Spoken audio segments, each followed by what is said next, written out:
Good evening, everybody, and welcome to another edition of 4C Live. I am still Jeff Dunn. I am joined by the man who will tell you everything you need to know about 4C Comics. Who am I talking about? Wait, him. He's going to tell you. Wrong Stop. way. You're pointing the wrong direction. 4% processing, $25 shipping. Folks. Yeah, that's what I'm sorry. I was pointing the wrong way. I was all over. This guy's the other guy over here is going to tell you. Where are you at, Jeff? I know. I was thinking where you were before he switched the screen around, so I wasn't looking. My camera's like 5 feet above the screen. I can't see anything that's going on. Hope everybody out there is doing well. We've got a wonderful show for you tonight. We've got the incredible Alex Saviuk is here, and we were going to bring him in whenever Ken decides to bring him in, but we want to make sure you guys are all doing great tonight. And Alex, how are you doing, sir? Hey, I'm doing great. Wonderful. How about you guys? We are doing good, man. I was okay until you started bringing up the Jets. Yeah. Oh, the Jets. Now my stomach hurts. Well, we do have a place here that just opened up recently called Jets Pizza. No relation to the football team. Good. And they serve these really. Have you tasted Jets Pizza yet, Ken? It's a franchise that specializes in like a Chicago deep dish style pizza. Oh. And it's the crispy, crunchy outside. Oh, man, it's almost like there's bacon in it, but there is no bacon. It's just so crispy and delicious and full of bad things and calories and, makes your skin all oily and never mind. Well, listen, you had me at bacon, Alex. I'm just going to have to say. Okay. Yeah, this show has no bacon this weekend. I was going to make that joke and Ken beat me to it. You beat you to it. I didn't have an opening. Beat you to it. Exactly. Well, guys, before we get started, I would be remiss if I did not bring up the tragic passing of a great in our industry, Mr. John Cassaday. He was an exceptional artist, an even better person, and just taken from us way too young. So I did want to make sure that I acknowledge that, and we'll probably share some stories tonight of any interactions that anybody here on screen has had with him, and also with any. And if you guys want to share some stuff in the chat tonight, we can do that. We're not going to make this a super sad show. It's going to be fun. We're going to be doing some sketching, but we do have to bring that up. And I know Alex and Ken were talking about it earlier. So Alex, did you have a lot of interactions with John over the years? You know something, Jeff? I never got to meet him whatsoever. No. I think if he was at any of the shows that I was attending, it was probably one or more of the bigger ones where he might have been on one end of the room and I was on the other side of the room. Sure. Those shows are so busy. You're lucky you can get away and, get off your table and go to the restroom, let alone try to stop by somebody's table. And, maybe you, as you're walking to the restroom, you happen to bump into somebody and you go, oh, I didn't know you were here. I'm sitting all the way back there. Yeah. Where are you? Oh, I'm right over here. Okay. And that's about as much as you get. But I never passed by a table, where he was sitting. Or if I did pass by him, which I think might have been once, he had such a huge, amount of people in front of his table. If it wasn't for the fact that overhead I saw John Cassaday and I peeked around and I saw that he was there. But that was it. I never got to meet him, say hello or anything. Right, but I did respect his talent. I mean, just an incredible draftsman. His art really had, was unique. There was nobody else out there that was drawing like that. And, very nice style.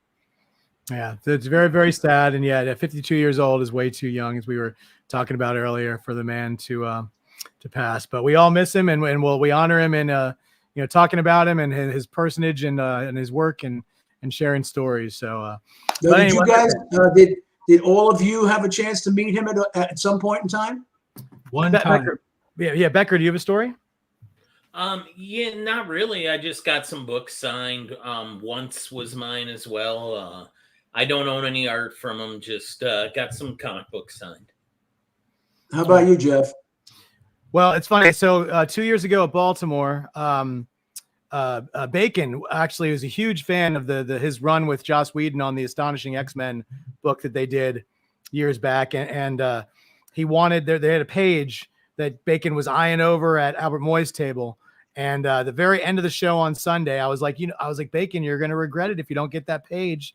It's a beautiful page at a great price. And he was really busy at the table, and he's like, you're right. He's like, well, you go grab it for me. And I was like, absolutely. So I walk over to the table and Albert's putting away all the portfolios and taking it all away. And I grab him before he does. I pull the page out and I pay for it. And I noticed that John's at the table. And I asked, I was like, oh, John, would you mind signing this? And he's like, absolutely. And then he looks around, there's no pens. So he's trying to look. And I was like, well, you know what? I was like, if you have a second, our table's only, like 4 tables away. And this actually isn't for me. It's for my friend, Chris. I was like, would you be willing to come by the table and sign it for him there? And he's like, he's like, of course. And he comes over to the table. So I walk to the table and I go to hand Bacon the art and I'm giving it to him. And I go, oh, and then you might want to get this signed. So I turn and I was like, and I turn around and John's right there and just kind of surprise Bacon with John there. And he comes over and they have a wonderful little conversation at that point where it's just like, holy cow, you came all the way over here just to sign the page. And, it wasn't a page that cost $1 million or anything. It was just, an average, page, but it meant a lot to Bacon and it meant a lot to John. Sure. Somebody loved his work that much. And he was just so willing to do it. And that's, I've met him before, but that was probably the most memorable story that I have. Oh, okay. That was the one where it was just, it was such a weird, just a great, interaction between all of us. But yeah. And Jason Lutz, yes, this is a live claim sketch show. I swear we're going to get to that. I feel like, but like I said, it would be, we you got to talk about some of these things and bring them up and they're always going to happen, and we respect all of these artists so much and these talents. And like I said, from everything I've heard from anybody who knew him on a personal level, and like I said, from what I know about him, he was as lovely a man as he was as great an artist. So, but, I didn't want to put a claim up while we're talking about John Cassidy. So. Yeah, absolutely. And John, and that was the only time you met him was at the show, right, Ken? That when he and I really didn't meet him. I just thanked him for coming over to the table. That was basically it. So it's a shame. I mean, we're losing too many of these guys too often anymore. And the thing is that here's a man who was, like we said, 52, very young still, considering we're adults and I'm the old man on the totem pole here. But then you got, an incredible talent like James Earl Jones, who was 93 and who lived a long and prosperous life. And still, absolutely. You're saddened by the fact that he passed away too, but well, he got to be 93,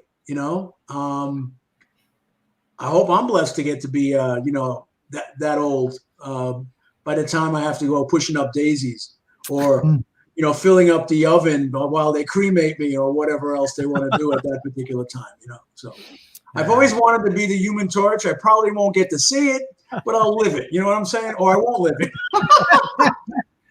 Yeah, whatever. When they put you in the crematorium, the guy's got to say "flame on." Wouldn't it be funny if I picked my head up and I said "flame on" at that moment, just as they were lighting the fires? They're like, "Whoa!" Wow. Jeff, Becker, whatever happens to me, my only request is that you avenge me. Even if it's like I choke on a nacho, you go to that restaurant, you flip tables over. Like, avenge me, Jeff. Avenge me. Listen, choking on nachos. That's how I want to go. That's it. That's the dream. We're gonna have Alessandro come in and he's gonna cook for everybody. Yeah, exactly. That'll be the wake for you. It'll be Alessandro. That'll be my cause of death, Alessandro. Oh, no. All right, guys. Well, what does this mean here? Live claim. All right, so we're gonna we have claims wants to take me out on a date or something. Exactly. Well, anybody who would like to claim Alex Saviuk right now, only got a couple months left, so you're not going to get a lot out of them. But before we do that, though, Ken, we have to tell them the options that Alex has tonight. So before we do the claim, let's throw that up so people can see what we're working with this evening. And put that guy here and me there. There we go. But so we're going to throw up the options, guys, in 2 seconds, and you guys can see what Alex is going to be doing. No pre-done stuff, but he does have we're doing a couple different things tonight. He is doing live sketching. So these are the options we've got, guys. We've got they're 9x12. Everything's 9x12. So head and shoulders is 200. He'll add color for 75. A half figure is 275. He'll add color for 100, and a full figure 375. And he'll add color for add color for $125. Now we are also Alex has blank sketch covers. So he has I do have a bunch of blanks here. Sure. Case in point, something like this, Avenging Spider-Man, or Amazing Spider-Man. Again, I've got a bunch of different Spider-Man ones. I have a Black Cat, Batman, Justice League, a few other things. So it's not just limited to Spider-Man. So if you want to have it done on a blank sketch cover, we work that out also pretty much 9x12 pricing, but we do add a little bit extra for the fact that I buy these blanks, Right. Whether I get them on eBay or wherever, because they're not that easy to come by. Yeah. There you go. Let's see. Oh, Alex, let's see. Do you have any, do you like working on colored blanks? Black, red, green? Oh, if somebody brings that to me, I have no problems with it. Somebody recently at a show brought me a green cover, and they wanted me to do a Green Goblin on it. So nice. I did a Green Goblin head for them, and put some in black and white, and just used some white whatever paint, and put some highlights on it. It came out pretty cool looking. Nice, yeah. So there, he doesn't have any himself, Emilio, but he likes working on those. All right, well, it looks like Jason Lutz, you're going to have the claim, buddy. It's all yours. So just let us know which option you would like, and we will get Alex sketching for you and get everything started. Now, we are also doing another thing tonight, guys. Alex has a ton of daily strips from his time working on Amazing Spider-Man, the strip that used to come in the newspapers. And you do this really cool thing where, people like to get those strips with like dates, special dates, maybe their wedding day or their birthday or their kid's birthday. Now he's not going to be able to go through them tonight and pull them all out and show them to you. But if you guys send us some dates that you'd like to know about, then we can have him pull those. And we can, and then obviously they range in price depending on the content, but he can pull those out and we can show those to you. And then if anybody's interested in any of those, we can do that for you too. So get those in. Ken, how do you want them to do that? Do you want them to email us those dates? If there's anybody live who wants to do it, they can certainly, put the dates in live, and then we'll just contact them with an image and a price, and they can decide. And then we'll have a post up tomorrow on 4C, the group page, where people can, put suggestions in for different dates, and then we'll make Alex dig through everything to try to find stuff. Sure. All right, I guess since I got no bacon and I got no Annika, I'm gonna have to write down names and dates. So slow down, guys. Hold on 1 second. We're already got 5 dates in here. Wow. So Jason said he wants a Green Lantern, and your choice of Hal Jordan or Alan. What? Well, he said excluding Hal and Alan. Excluding those. Oh, that's interesting. Thank you for pointing that out. That's not Hal or Alan. Hal or Alan. Okay, and then did you want the which option did you want, Jason? Did you want the Head and Shoulders or the half figure or the full figure? That's the only other thing I need to know, buddy. And I'm going to start writing down names and dates right now while that's coming in. Guys, now, when it comes to drawing Green Lantern, other than Hal or Alan, would he have a preference for, let's say Kyle Rayner, Guy Gardner, one of the aliens like Tomar-Ray or Kilowog or any of those particular characters? Yeah. Oh, yeah. It's John Stewart, I would imagine. But yeah, do you want any of the other non-human lanterns? Let us know, Jason. So he said he's already got an Alex and an Alan from you. That's why he's a Hal and an Alan from you, Alex. Oh, so he does. Okay. Yeah, the name sounds familiar. Let's see. So Emilio said Alex the squirrel. The squirrel? You mean like Moose and Squirrel? I think there's a squirrel and Green Lantern. That's what he means. Is there really? Oh my gosh. So he said any choice is fine, whatever Alex is feeling. I love them all. You mean this guy? Oh, heck, you got it. Yeah. But you still didn't tell us the size option, Jason, did he? Did I miss that? No, he hasn't yet. No. So yeah, let us know the size option you want. The Head and Shoulders, half figure, or full. Unless that's what he meant by any choice. Yeah, that's what I was thinking. Anything, but I think he meant any choice of lantern. So we'll see. Hold on. There's about 20 seconds between when I talk and when he sees it, when he responds. So yeah, no problem. Or he could be thinking too. That happens. Sometimes our guests think. Not me. I just go. Nice Scooby hat, by the way, Alex. I just noticed that.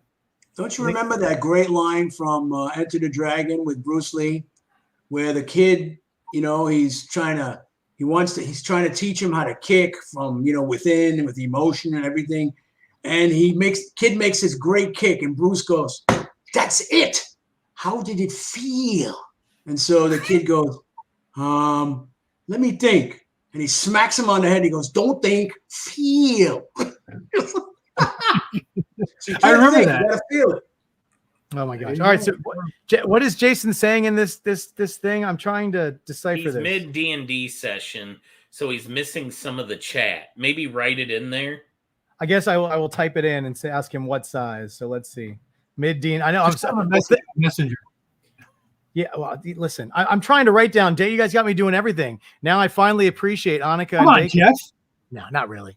I'm here because I'm the looker.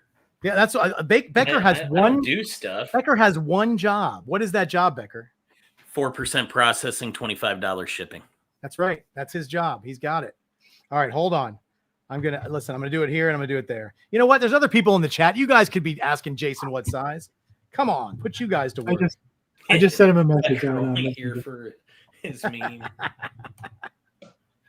Listen, we're all trying to get to this presidential debate. Stop holding us up. Yeah, well, listen, we will be off the air. Is that on it? Is that on at 9:00 tonight? 9:00. Yeah. We will not. 9:00. We'll be 9 by 12. He said 9 by 12, so we know that. We know 9 by 12, 9:00. He's still typing. Yeah, okay. He's still typing. Okay. That 9 by 12 was the only option, by the way, except for the sketch cover. So we got that all settled. He's still typing. He's still okay. We'll get there. We will get there. I have never had so much. He answered me with like. So, speaking of Green Lantern, have you seen any of the rumors or heard of them as to who they might be casting for Hal Jordan? I saw something about they're looking at Josh Brolin to do Hal Jordan. Yeah, I heard Josh Brolin, and then if he turned it down, I think they were talking to a couple of other people. I think one of them was Chris Pine. Chris Pine? Okay. Yeah, I like Chris Pine, but he's that would be his second DC Universe character since he played Head Sketch. There, Head and Shoulders. We got it. It only took 5 minutes, but we got it. Any Green Lantern, 9 by 12, Head and Shoulders. A human Green Lantern. Is that what he said? Human, or did he say whatever you want? I thought he said whatever you want. He said whatever you want. Pick a lantern that's not Hal, or literally pick another lantern. Okay, cool. Except for the one. Literally any lantern except Hal and Alan. Okay. Alien or human, no preference. Nice. Alien or human, no preference. Yeah. Okay. Beautiful. Yeah, and there might have been one or two other people they were rumored about it, but I haven't really heard much since I guess they're still waiting to hear back from Brolin, so we'll figure it out. And this thing that I just saw recently that Jensen Ackles is going to be Batman, is that yes or no, or is that still floating? I know he's done the voice of Batman. I don't know if he's going to be a live action Batman or not. Okay. Yeah. I saw the first commercial yesterday for the new Joker movie. Yeah. Oh, yeah. They aired it during some of the football this weekend. I haven't watched it, seen it, except for it was on the TV while I was at a restaurant, so I saw part of it, but I haven't heard good things though. So I'm hoping. Sorry, we gotta do this in order. Southern Comic Geek. Is that somebody else that's writing it? Oh my! He's typing in lyrics for the Spice Girls song. All right, I'm getting names and dates now, guys. I'm catching up.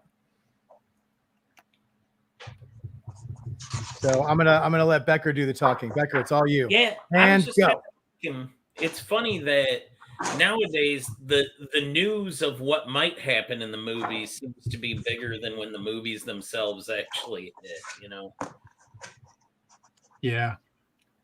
Yeah. Look at all the fan speculation about Dazzler, being Taylor Swift, and then never even in that Wolverine Deadpool movie. Spoiler.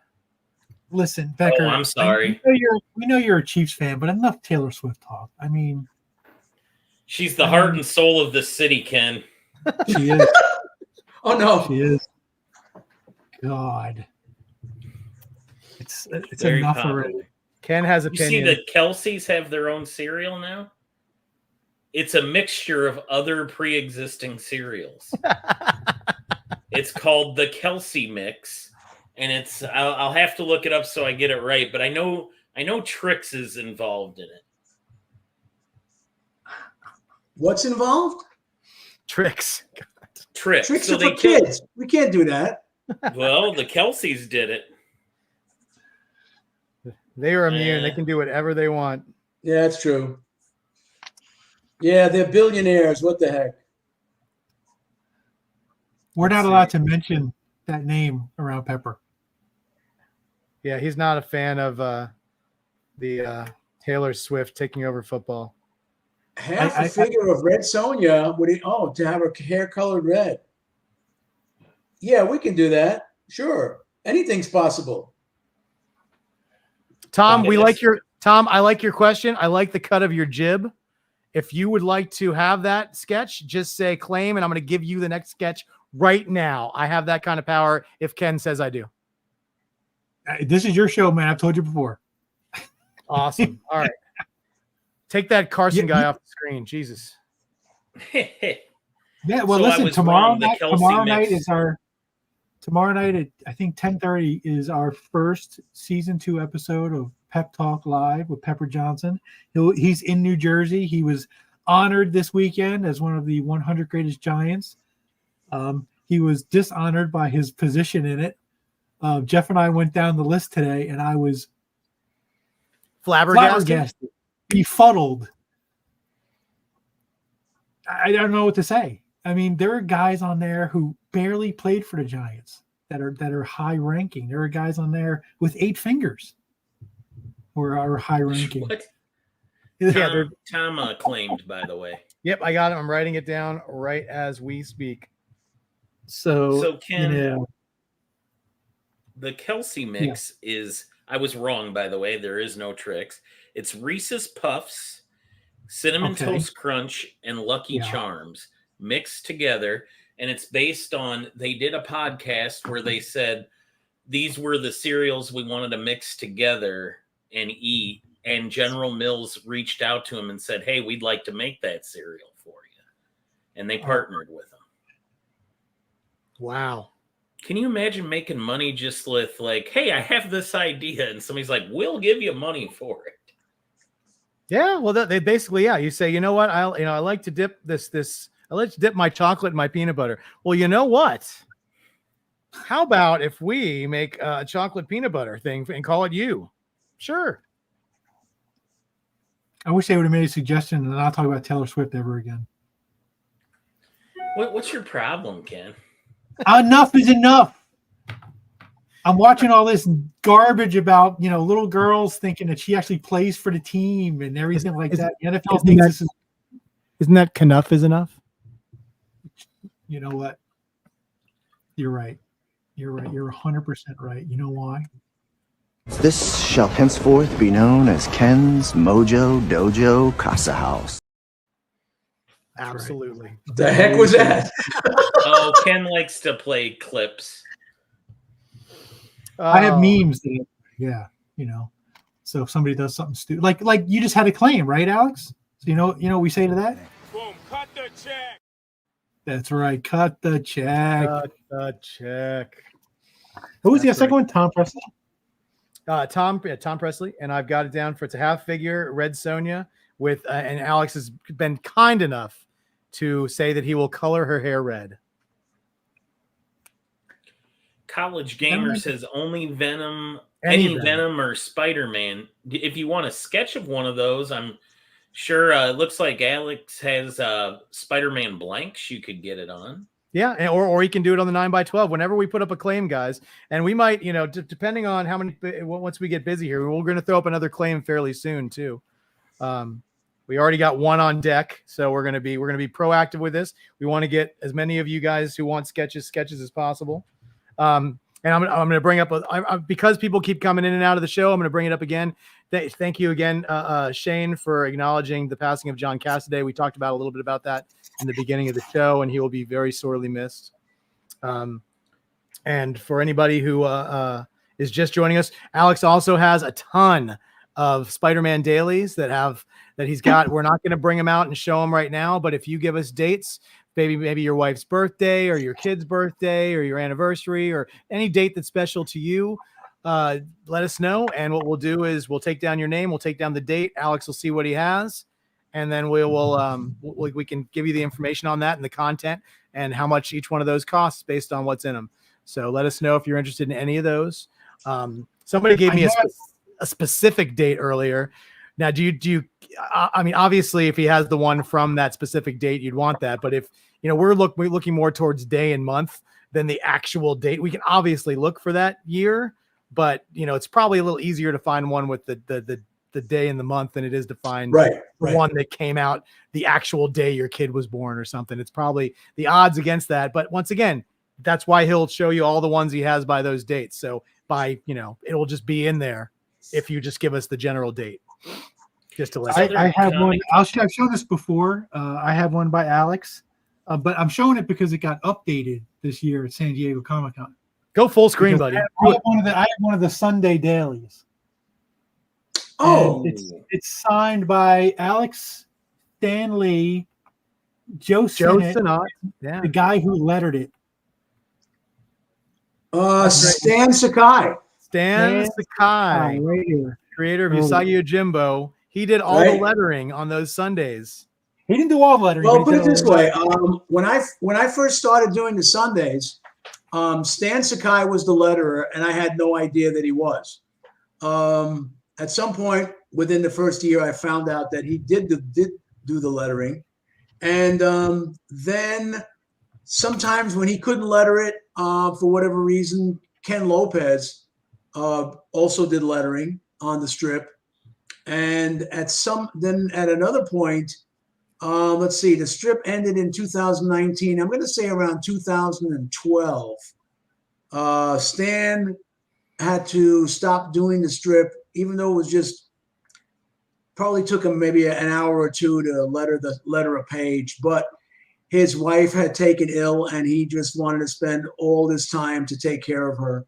So he said, hey, listen, I need somebody to pick up the slack because I can't do it anymore. And Janice Chang came in. And Janice Chang, who was an incredible letterer, created her own font style about, I just picked up a Saviuk Sunday with my 40th birthday. Cool. Nice. Yes, to be 40 once again. Anyway, I digress. But at any rate, so Janice came in and she started lettering it, and a year went by, 2 years, 3 years went by, and finally, I guess when the time came, unfortunately, I think Stan's wife had passed, and within those first 3 or 4 years, and Janice was ready to give up the Sunday, and Stan said, "No, you're doing a great job. Just stick with it." So Janice had the last, I guess, 7 or 8 years of the strip that she was lettering the Sundays and the dailies, because Kenny Lopez was lettering the dailies. But even though he was, I guess he had a particular position at DC Comics when he was lettering, well, without credit, he was lettering the strip while working at DC, and he was doing it for Marvel. I guess when ownership or editorship or whatever changed hands at DC, they didn't want him to do it anymore. So he kind of had to give it up. So then Janice came in and she was lettering the dailies and the Sundays. Yeah, okay. So occasionally there will be some strips that are signed by Janice, because if the only time I seem to get a hold of her is when I'm at New York Comic Con and she walks by my table and I go, "Janice, you got to sign a couple of these for me. The people have spoken. They want your name on the strip." And she's always so darn humble. No, I'm just a letterer. What I do is no big deal. And I always tell her, listen, it's an art form. It's not in the computer. We're not pasting it down. You're doing it by hand. Nobody has this particular font style except you. Right. And so, occasionally there'll be a daily, occasionally there'll be a Sunday that has Janice's signature on it also. So those are the really cool ones, with Stan, myself, Joe Sinnott, Janice, all four of us working on it, which is kind of neat. Yeah.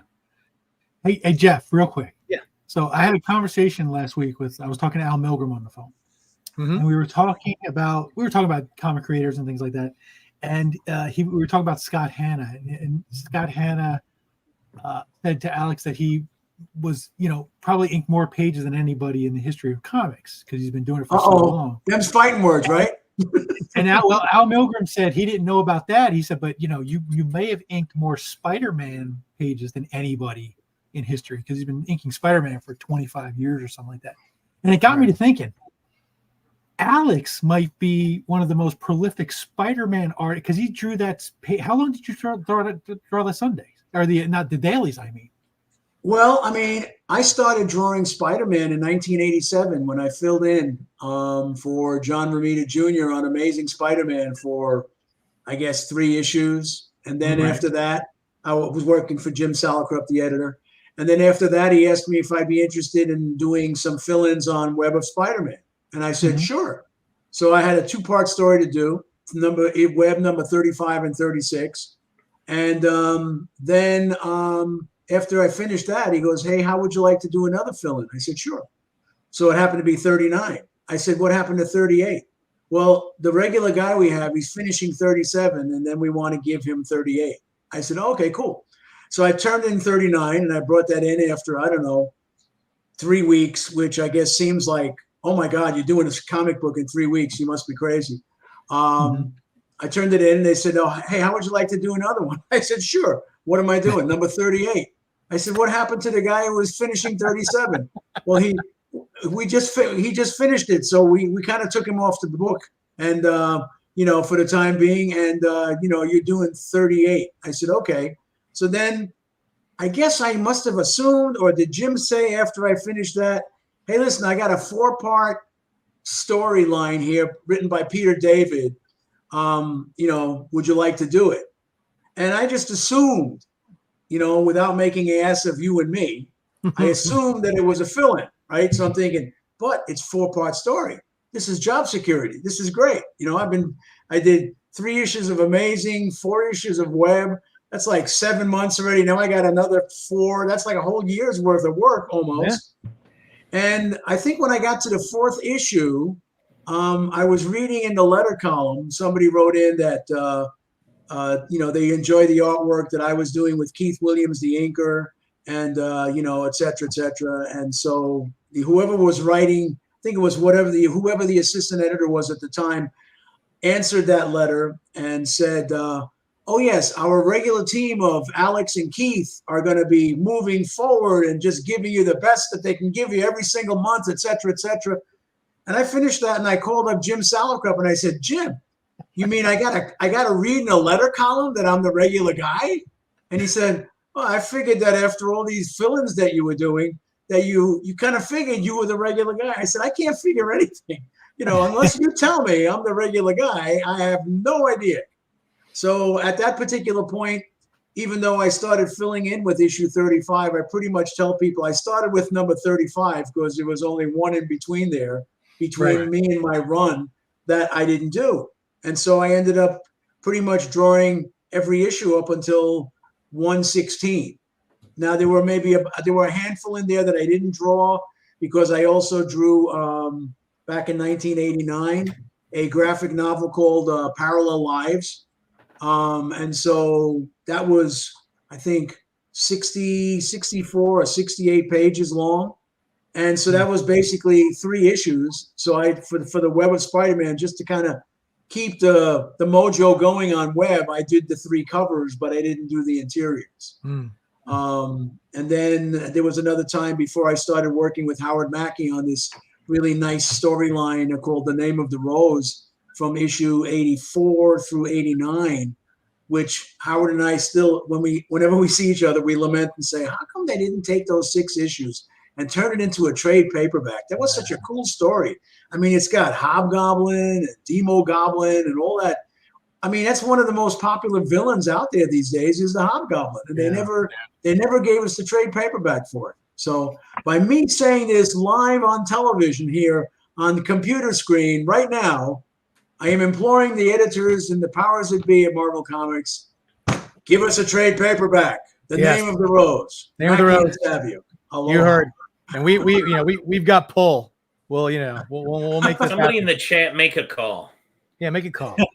But rely then on we're the on scientists. here. Actually, I'm going to go ahead and plug the fact that I just recently, I had done the Superpowers figures covers. Did any of you guys see those? No, I missed them. Yeah. Becker, Yeah. did you see? Yeah, any of that? about 40 years ago, when I was working at DC freelancing, they had me do the special project, the covers for the figures that were coming out. I mean, must have done at least a good dozen or more.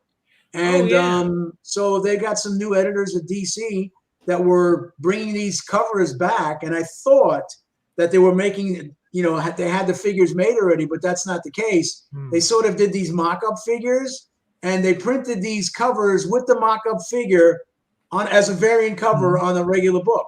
Oh, wow. And so I did 8 of those, Batman and Superman and Poison Ivy, Wonder Girl, Kid Flash, Nightwing, John Stewart, Green Lantern. See, I may have left somebody out, but anyway, there were 8 covers that were done. And right now, I think what the thing is that they're hoping that somebody, let's say like Todd McFarlane's going to look at this and say, hey, this seems to be popular enough. Let me do the figures and either use the art that I did already, or hey, get somebody else to do it. But all I know is that I did the art on those 8 new ones, and they said that if it goes well, they're going to do another batch. So I'm just kind of like waiting to hear and see what happens with that. So that's it's pretty fantastic. Cool. Yeah, it is really cool. Very nice. As a matter of fact, doing the daily. Hold on one second. Yeah, sure. Okay. I'll tell you, I went Alex, down when the did you rabbit start As an working on the example- newspaper? Oh, there you go. There you Yeah. go. Oh, I have seen those. Yeah. Yeah. Now this is what's kind of interesting is that this figure here is just basically on this figure. Now, did they make up a toy mock-up of this and somehow, or just in the computer? I guess you can do just about anything. Somebody sculpted something in the computer, pop that in there, and it's this happens to be a Power Girl issue. Oh. Okay, and so they got the Power Girl cover on here, and I got to mention all the, and here you can see all the other ones that I had done: Batman and Superman, Gold and Nightwing. that was it. Poison Ivy, Kid Flash. Yeah. So all these guys came out, and then what's cool is that the original price sticker for the toy of $4.99 is still on here now. But I think if you go into Walmart or Target and you try to buy a figure like this on a card, it's more like $20. Yeah, pretty or much. maybe even $25. You can't get anything for $5 anymore. Comic. This is like 40-year-old pricing, Yeah. I said it's too bad that sticker doesn't say like KB Toys or something on it. That would make it even cooler. Yes. Yeah. I mean, either KB or Kenner or somebody. I mean, I don't know. Are those toy companies still around making this stuff? Or Hasbro's still out there, I guess. Kenner, maybe. Yeah, I don't know. I think Kenner might be a subsidiary of a larger company now. But okay. But Ken wanted to know, when did you start drawing the dailies? When did that come into? Okay. Well, I started drawing the Sundays in 1997. I got a phone call from Ralph Macchio, and he said that I guess Stan Lee's office, Stan Lee Media, got in touch with him, and they said that they need somebody to do the Sundays. There was I guess a golden age artist named Fred Kita, who had been filling in for Stan for about 1.5 years. And initially, when I'm trying to remember who did it before Fred, it might have been Paul Ryan, but he had gotten more work at DC, so he gave up the strip. And so Fred came in and supposedly was only going to do maybe about a month. He ended up staying on for 1.5 years and always imploring, hey, Stan, listen, I'm retired. I'm doing you a favor. I'm filling in. Get somebody else to do this already, will you? So, yeah, they called me up, asked me if I was interested, and of course I said yes. And I said, well, what should I do? Well, just put a package together of your comics, whatever, and send it out to Stan's office. They gave me his address. I did that. And then I remember Stan Lee called me up and left a voicemail on my cassette player. And I came home from shopping one day and I see I have a message and I push the button and there's Stan's voice and he goes, Alex, I love your work. I'd love to do the Spider-Man Sunday strip with you. I'm telling you, it doesn't pay much, but think of the glory. And I'm thinking, oh, geez, it doesn't pay much. How bad can it be? You know, but it turned out it paid me pretty much. It was the same page rate that I had when I was getting off my contract with Marvel. So I wasn't losing anything. Yeah. But the fact is that I think that same page rate in 1997 was what John Romita started with in 1977. Prior to that, when the strip was selling in about 700 papers worldwide or nationwide, whatever. Man. And by the time I started to do the Sundays, I think it was only maybe in about 50 or 60 papers.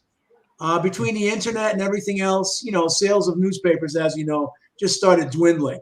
Yeah. And I don't know what kind of a price King Features had to pay Marvel to license the Spider-Man character and the strip to put it into their papers. But as time went on and sales were dwindling, I guess they just figured, hey, you know what? We'll just take one of our funny characters and stuff and pop it in there and not have to pay a licensing fee. So that's what happened with that. Yeah. But as far as the dailies goes, 2003 in February, I got a call from Stan's office from his assistant that John Tartaglione, who had been the regular inker on the strip, had to go into the hospital for some sort of a procedure. Would I be able to ink a week of dailies? Let's see, Terry Austin had already inked 1 week, but he couldn't do a second week because of his schedule. Would I be able to? I said, sure, let's do it. So I did that. They liked what I did. And I just said, hey, you know, if John ever needs a break for whatever reason, just give me a buzz and I'll be happy to fill in for him again. As it turned out, that was, like I said, February of that year. And early November of 2003, I got a call that unfortunately John Tartaglione had passed away. He was 84. And the procedure he had gone into the hospital for earlier that year was for, I think it was some form of throat cancer, whether it was vocal cords or larynx or whatever. And I guess they stemmed the tide with radiation and chemo or whatever, but then it came back and that was unfortunately, you know, the end of, you know, that was it for him. And so they asked me if I'd be interested in doing it on a regular basis. And I said, yeah, of course. And which pleased Stan at the same time, because he said, well, now between the Sundays and the dailies, everything will have more of a cohesive look, since I was going to be inking Larry Lieber's pencils. Right. And, you know, if you look at even though you can tell that I didn't pencil the dailies, you know, my personality and style are in those 3 panels a day anyway. So, you know, I was happy to do it. And then let's see, move ahead to 2018. In June of that year, I got a call from Stan's assistant that Larry Lieber wanted to retire from doing the strip because he wanted to finish writing his novel. I guess he had started a book and wanted to eventually, he was 87 at the time, and just wanted to write. And so I said, yeah, great. So finally I got to pencil the dailies, ink the dailies, pencil the Sundays. You know, if Joe would have, let's say, given up working on inking the Sundays, I don't know if I would have, you know, taken that over. I would have asked for somebody else to do that. But I mean, it was a great gig. I had it for 6 months. Then unfortunately, Stanley passed away. So, you know, at least I can say, yeah, I got to draw a whole newspaper strip for about 6 months, you know, pretty much soup to nuts. Yeah. I mean, that's, you know, 6 months, 7 days a week. That's not a little bit of drawing. It's not a little bit of story either. So it's quite a, well, to be honest with you, as fast as I was to be able to do the work, it would probably, I would say I penciled a week of dailies in 2 days. Okay. And then I would spend a long day inking them. And then I would need, let's say, another day to pencil the Sundays. So it was basically, you know, 4 days a week. And then the rest of the week, if other things came up, which usually they did at the time, I was, filled up my week. So between the strip, conventions, commissions, I had more work than I really even wanted to handle. But then, of course, when I turned 66 and the federal government said, "Oh, we can give you money on a monthly basis called Social Security," I said, "Well, thank you very much." So basically, what I was losing in the strip was kind of covered by Social Security. So there you go. But anyway, I wanted to, while everybody's chatting and stuff, I just wanted to show a little progress. Blue pencil line sketch what's happening here with the Jon Stewart. Oh yeah. Okay. Nice. So oh wow, and you put the lantern symbol in the back. That's fantastic. Yeah, I try to, when it comes to these shots, sometime, with Spider-Man, I usually try to throw in a spider sense. If I can throw in some kind of a little background box or something like that, just to dress it up a little bit, other than just a blank old head and shoulders. If I'm so inclined, I'll throw it in. So Nice. Once I ink that up, it's going to look really nice. Yeah, fantastic. So that's the one he's working on now. We've got one more after this already in the hole, guys. But you see Ken put up another claim. So if anybody wants to claim, feel free to type it in the chat. We've got. I'm going to dig back for a question, Jeff. Yeah, quick. go right ahead. Southern Comic Geek Jason asks, question for Alex: have you ever done any work for Valiant? Valiant, no. At some point, I was hoping to get there, but it just seemed that I just never did because I was too busy with doing so many other things. I mean, they had a couple of characters there that I would have really liked. I think probably Shadow Man was my favorite. I really liked that character. At some point, a couple of years ago, I think didn't Valiant have sort of like a resurgence? I know Shadow Man ended up having a different look, different incarnation, more or less. I remember there was an editor there named Heather Antos. Are you familiar with her at all? Okay, so I had met Heather at a convention, and we were talking, and I said, "Gee, if you ever need any covers for, Valiant, I mean, I'd like to do something for Shadow Man." And she said, "Well, yeah, send us, something." And so I quite honestly I bought a couple of Shadow Man books on eBay with the new incarnation and was reading his stuff. I thought it was pretty cool. And for whatever reason, I just never got around to doing a sample piece, which if it was good enough, they might have just said, "Yeah, let's buy this and we'll publish it as a cover." So I never got there. Is Valiant still in existence or are they gone? Yeah, they just came back again. Oh, really? Like a bad penny. They always turn up. I think this is their 8th resurgence now. Oh, and they basically I'm joking, but it has been. They have had several resurgences, and right. And so are they still maintaining the same lineup of characters that they've had before? They got new people. I will be honest. I'm not sure. Okay. But I think a lot of I know Exo Man of War is still a thing, and if Jason's still in the chat, let us know, because I know he is. It coincided, the relaunch of Valiant this year coincided with Free Comic Book Day, because they had like a sampler of their books, and I have it, and I'll be honest, I never read it. Oh, I haven't gotten to it yet. It's in my pile. Yeah, Free Comic Book Day. I was at a convention, so I never got around to even getting to my comic book shop or calling them up and saying, "Hey, listen, can you put those free books away for me? Because I'd like to see them." So I didn't. I would have been very interested in seeing, the characters from Valiant and what they're doing with them again. Matter of fact, speaking of which. I guess you guys are also familiar with a new company down in South Florida called Mad Cave Studios. Have you heard of them?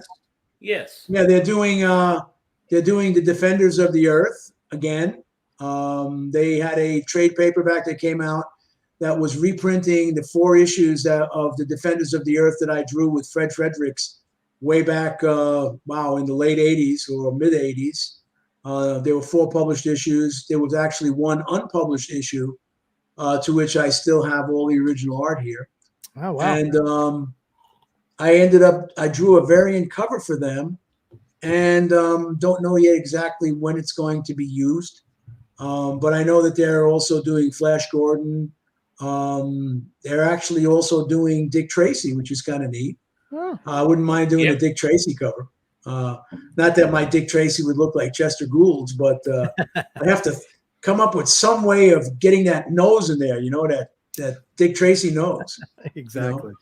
You know? I read a Dick Tracy issue not too long ago. It was pretty good. And TJ James earlier had actually posted they finally reprinted the Defenders of the Earth Star books. That's correct. Yeah.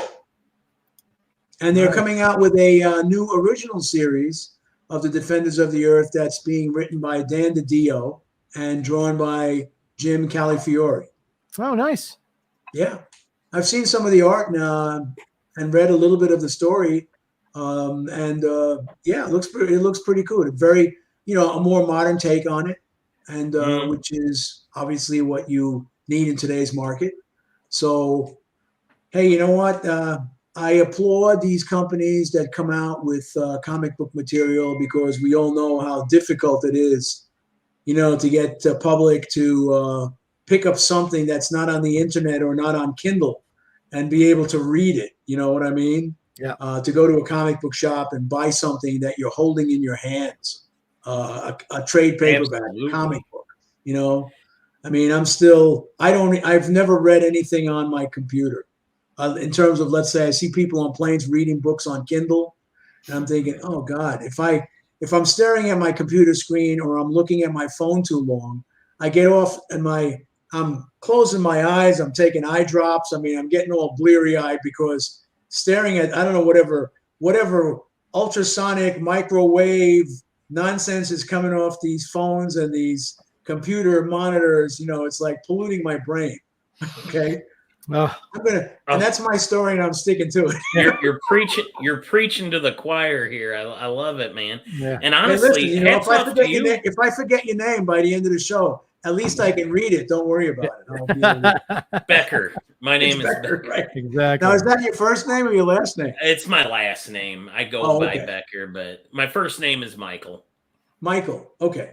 Yeah. But I have to say it's refreshing, on this show, these guys, they don't read comics anymore, and you're staying pretty well abreast of the stuff that's coming out and aware at least of the companies and stuff. Yeah, listen, I read comics all the time. They're just, Yeah, you read ones that came out 20 years ago. Yeah, I mean, come on. Stuff from like, thing. Oh yeah, those Marvel team up books. Come on, this is that when comics were comics. I have all those books, Jeff. Those are great books, man. I mean, come on. Who doesn't love Marvel team? This is the stuff that I loved when I was a kid, because you could pick up any book. You didn't have to have a backstory. It was one issue. It was beautiful. These are great. I just did a variant cover for Marvel that should be coming out pretty soon for Marvel team up with, the Thing and Spider-Man.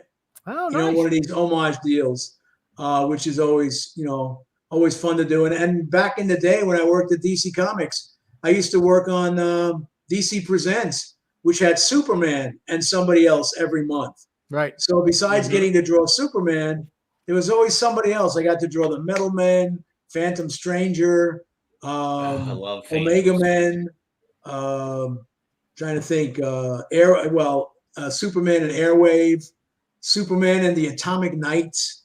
Got to draw some of these weird stories that you'd never think of, but hey, they made it work. It was a lot of fun. Yeah. Marcus, I know those books are 40 years old and they're fantastic. Listen, I got a pile of some wonderful Web of Spider-Mans by Alex Saviuk. Only those are in bags and boards. Those are somewhere else. I don't keep those on the spinner rack. Those get put into a place of honor, and make sure nothing happens to them. But we do have a claim, guys. Anybody wants to claim? Alex is open. He's got one he's working on now. We have the Red Sonja half figure after that, and then we are open. And I will, again, for anybody who's watching us, also, if you guys want any of the dailies that Alex worked on, we're not going to pull them up and show them tonight, but you can give us dates for maybe you wanted the one from your when your kid was christened. Maybe you want the first day you drove a car. Whatever date's special to you. Let us know the date. I'll be right back. Sure. let us know the date, and he can pull them out, and we can go through them later, and we can email you and let you know what he's got with those dates on him. And that way, if there's one you want from your kid's birthday or your birthday, or we can pull those out. So I'm just going to continue to say that for anybody who's new. The price range. Once again, we have to ask Alex, but typically they could go anywhere between, if it's a Sunday, those are bigger. They're usually a little more expensive. If they're a weekday, I would say they probably go anywhere from $700 to, somewhere in the $2,000 range. I mean, that's a big range, I realize, but it's all about content, guys. It depends on what's in them. Okay, so I just kind of pulled out a daily here for anybody who's not familiar with a daily. But here we go. This one is dated April 1st, 2017. So, and it's actually, as you can see here, it's actually also signed by Janice Chang.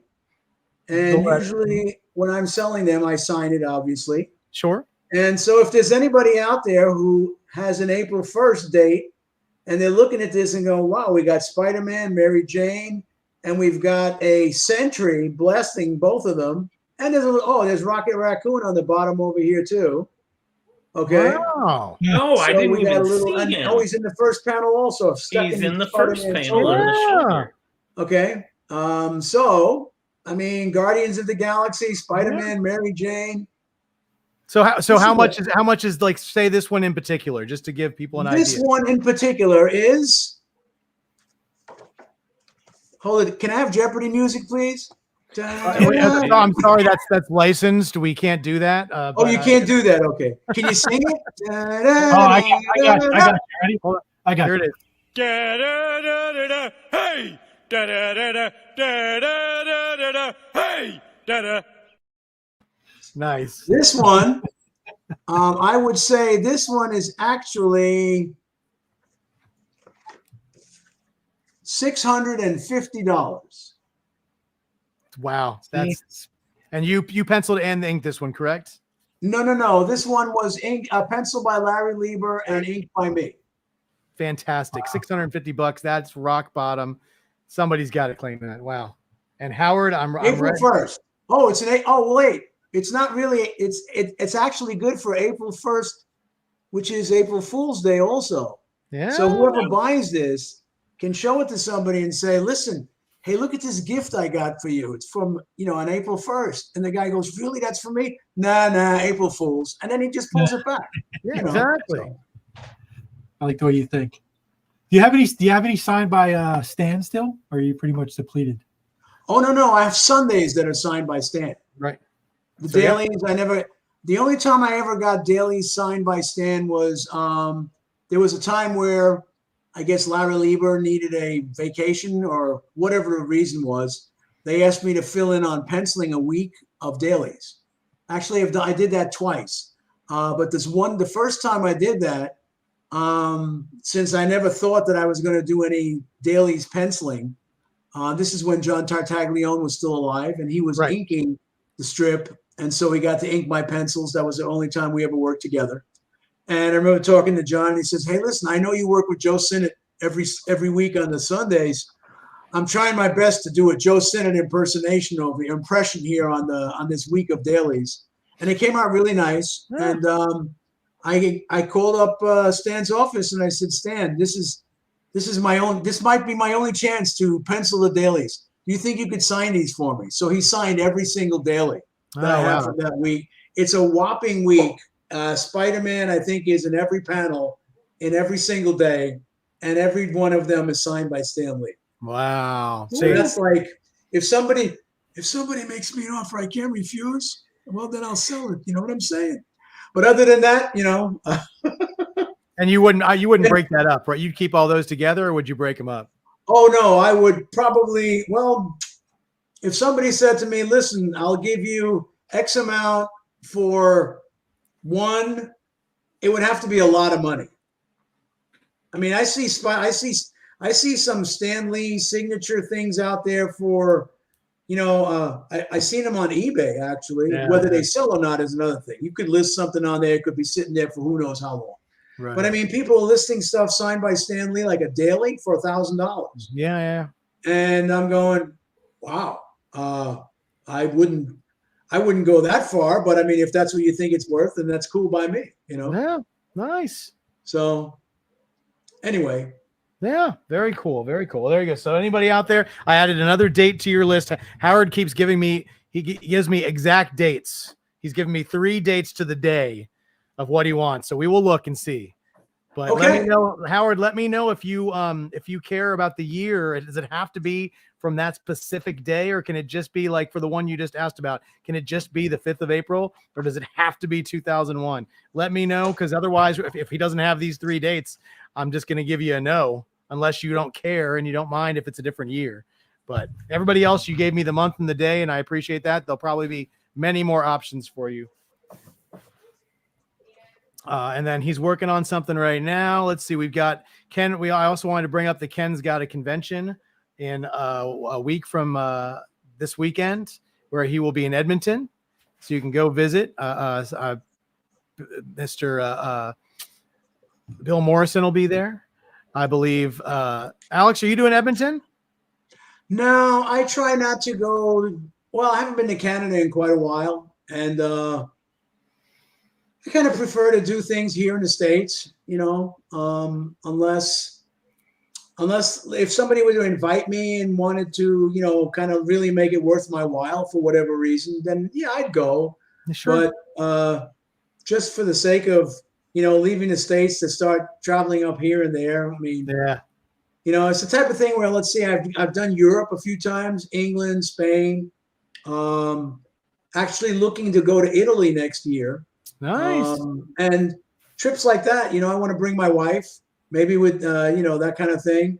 Because, heck, with as busy as my schedule was while I was working in regular comics, we never took, you know, extended vacations when we did any traveling. So now I make the opportunity. I mean, I work, but it's not nearly as extensive as it used to be. Sure. And listen, and work prevented you from leaving before, and now you can use work to travel now. So it all, you know, that's a good thing. I remember there was one time when I was working on Web of Spider-Man, and that was my regular book. I got a call from Marvel. They wanted to know if I want to go to Belgium. I said, Belgium? Well, let's see. I have sort of like, when is it?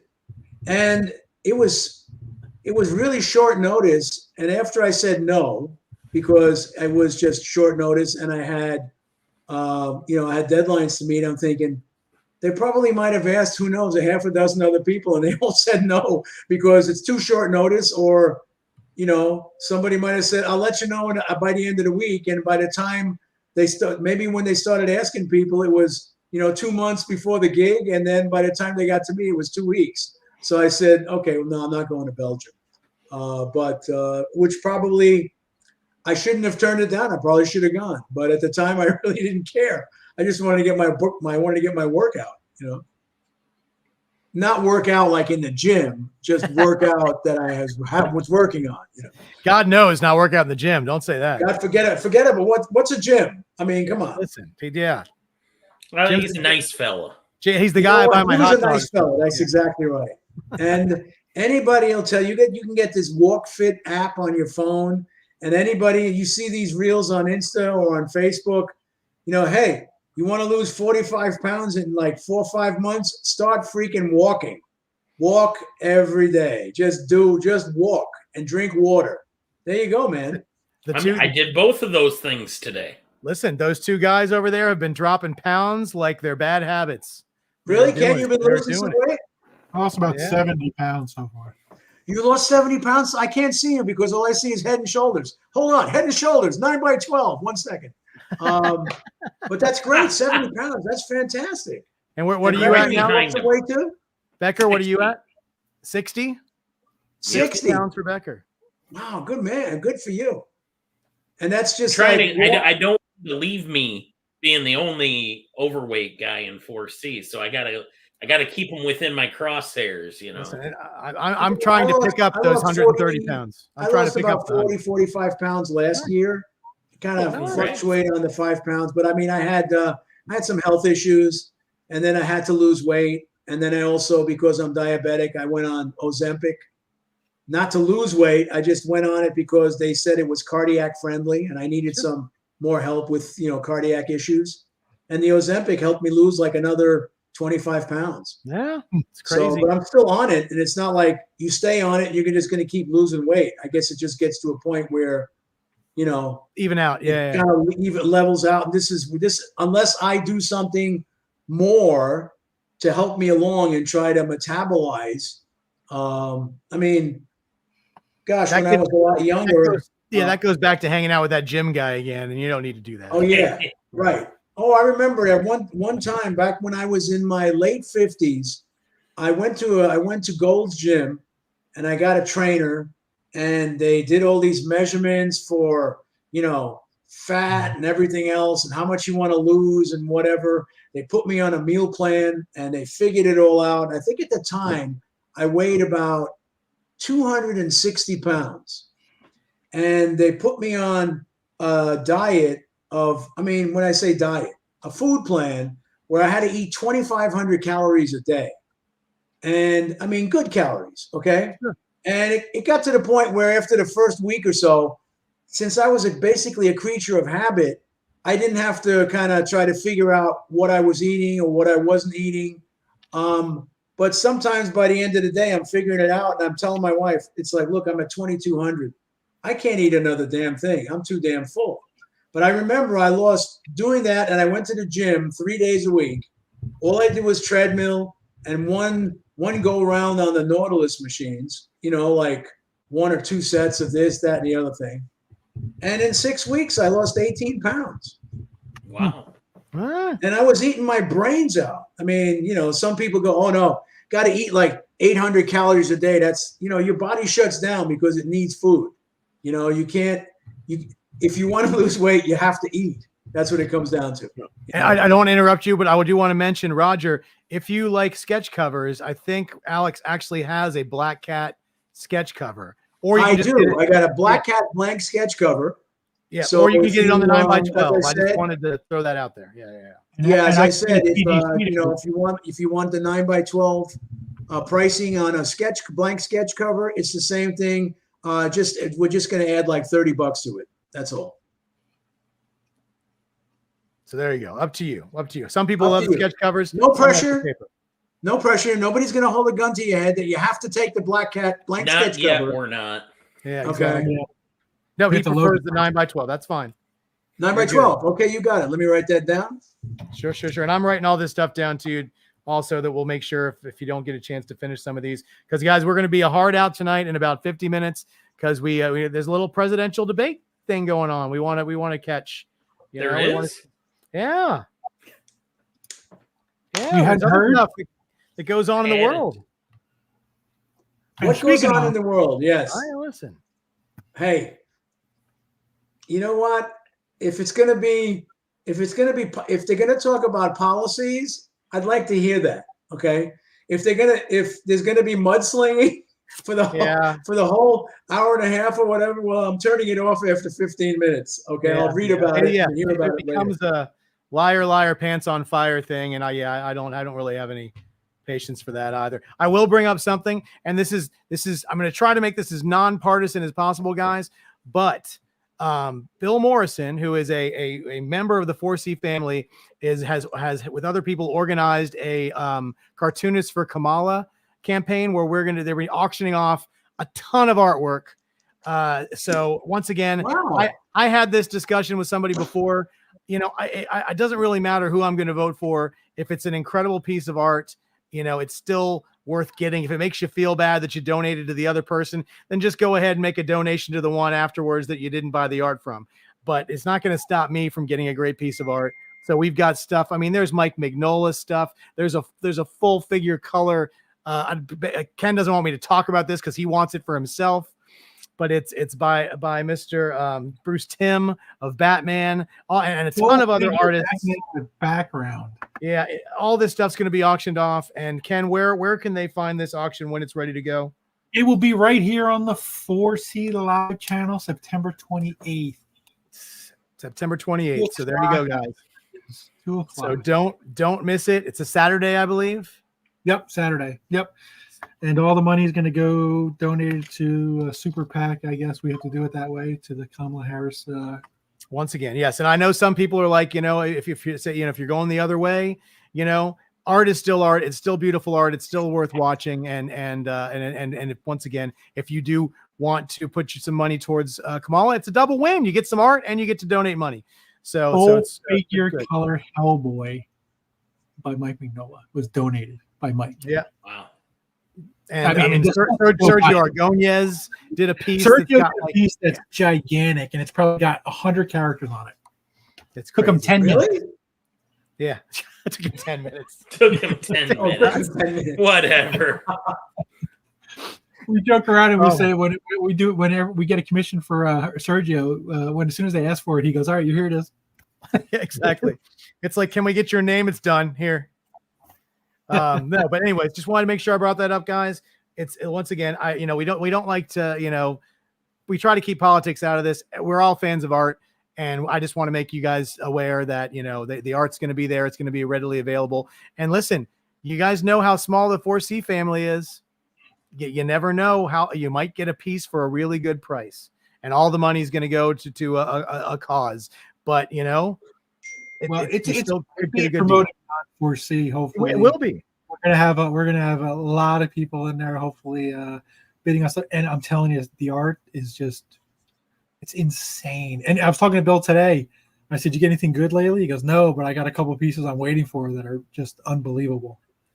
So every day he gets more and more and more pieces. Yeah, and we'll be auctioning off all of those pieces, guys. So please tune in. How many pieces do you think you'll have? Probably 30 to 40. Oh wow! Yeah, nice. Yeah. Some people donated pages. Some people donated sketches. So some of them actually have content related to the election. A lot of them don't. So okay. So it's not. Let's say election specific. No. Some of the pieces are. Some of them are. Most of them aren't. Right. Okay. Like the Bruce Timm Batman is a full figure with some background. It's just it's just Batman. Yeah. So there's Bruce Timm. I'm sorry. You said it was by Bruce Timm. Mm-hmm. Bruce Timm. Yeah. Oh wow. Full figure Batman. It's 11 by 17. No, 9 by 12. 9 by 12. But some of the greatest artists in the world draw on 9 by 12. Like the gentleman we have right here tonight, who's doing 9 by 12 sketching, right here. Yeah. And guys, remember, so Alex, if we didn't have time to finish all of these, you'll finish them up after the show, correct? Is that what he does? No, actually, I will. I've got some time this week, which is why I'm doing this show tonight. Sure. And even though I'm not working on Red Sonja or on Black Cat right now, I'm considering this is like in my studio, unless I'm sitting at my table with the two lamps going down on the table, whatever. It's not ideal for my conditions to be drawing anyway. But I will get them done. What's today? Tuesday? Oh, I'll have them done by the end of the week. There you go. So guys, don't be afraid. Obviously, I know we're on a clock, but he's, if we get a couple more claims, he can take a couple more pieces. That's the why we're here. So it'll get done. So don't have to worry about it. It'll get done. And I'll go back and pick them up, and I'll make Alex buy me lunch. Yeah, you got it. Yeah, listen. and once again, same thing, guys, with the strips, with the dailies, with the Sundays. We'll get pictures of all of those. So if you guys have any dates you want to throw out that you would like to see what they look like, let us know, and we'll get back with you guys. And we'll get pictures of all of those. See if you guys are interested in those, and we'll send you the pictures and the prices. And if you're interested in any of those, let us know. So he's got tons of them. And remember, it's not limited to just birthdays, anniversaries. It could be like bar mitzvahs, deli openings, right? Divorce anniversaries, and you a free man again. I mean, all these things, are commemorative. You want to have something for yourself to remember it by. Yeah, some of those special days that end in Y, those are always good ones. Or just remember that time you saw Alex on 4C Live and you bought a daily from exactly. or content, guys. Once again, if you guys maybe put this in an email and not the chat, but if there's something, you're looking for, maybe a specific character that's not maybe just Spider-Man, because obviously it's his strip, but if you wondered, ever if there was one with the Green Goblin in it, or ever there was one with a Rhino in it, you can ask those kinds of questions too. Alex would know, and he can show you something. Yeah. I mean, just to let you know, one of the things that was great about working on the strip was with the, let's see, I started in 97, and the Spider-Man and X-Men movies came out around like 2000, 2001, right? And after that, with the, at the end of like 2000, was it 9? I think Iron Man came out with Robert Downey. And then once those movies started popping, whoever was in a, let's say, if I had an idea where I'd call up Stan's office and say, Stan, listen, I never drew Daredevil in a comic book when I worked at Marvel, and we'd end up putting Daredevil in a 4-month storyline, and we did Ant-Man, and we did I asked for Guardians of the Galaxy, and we got Rocket Raccoon, so I still got plenty of Rocket Raccoon material. If anybody's interested in that. Ant-Man, I never got to draw Ant-Man, and I was a big fan of when Ant-Man first came out and he had that cool helmet. Oh yeah, the white helmet with the mouthpiece and everything and the antennas. I think when I was a little kid, that was one of the coolest things I had ever seen, So I got that, we got to do Ant-Man in the strip. We had Black Widow. I asked for the Fantastic Four, but again, I don't think they wanted to write that many characters in, so I got to do the Thing for over the 4-month storyline, and the Mole Man was in it. Just some really cool stuff. There you go. So you said Ant-Man, and I pull out one of these. It's a nice there you go. Nice Paul Ryan. Nice Paul Ryan Ant-Man sketch I got years ago. Okay. Paul Ryan. May he rest in peace also, Has that awesome helmet. He has that very classic style. I always thought that was cool. When you're talking about the dailies, or not the dailies, but the Sunday strips that Alex did, the ones that he has that are signed by Stan Lee, think about that a second. If you, as a collector, I mean, there's lots of Stan Lee stuff. There's lots of Stan Lee autographs out there and things like that. But how many people consider they own an original piece of art written by Stan Lee that's also signed by him? That's a right. I have a Captain America story that was written by Stan Lee, not signed by Stan Lee. Regret exactly. Right there. I think that people, you've got to think about that a second when it comes to your collecting. That's a pretty unique piece. That's really that checks a lot of boxes. Well, I do have to say this, and I'm going to, and pardon me for correcting you at this particular moment, because I know we'd like to sell these as being written by Stan Lee, but the fact is that Stan Lee, when I got there in 1997, I was under the impression that Stan was writing the strip. One thing that kind of confused me initially was the fact that when I worked at Marvel, I was working at in the Marvel plot method of doing a comic book, where you don't get a full script, you just get paragraphs or whatever, or a short story, and you have to break it down into 20 or 22 pages. Mm-hmm. I found out initially that Stan was, was he writing it right off the bat when I was there in 97? I know he was writing it ages ago, but in 1997, when he was already busy with Stanley Media and all this kind of stuff, Jim Salicrup was writing the strip for about 1.5 years. And Stan would just copiously edit the strip. And then I remember Jim telling me, I thought I was doing Stan a favor by writing the strip, and he would just have to kind of go over it. But I think I gave him more work because he was rewriting so much of it that I quit. He said, I quit and doing it. And so if the word isn't out, it might be out there by now. Probably should be. Roy Thomas came in and was the ghost writer of the Spider-Man newspaper strip as of the year 2000. So even though Stan signed it, Stan was the editor, and his name was on the top. It said The Amazing Spider-Man by Stan Lee. Okay.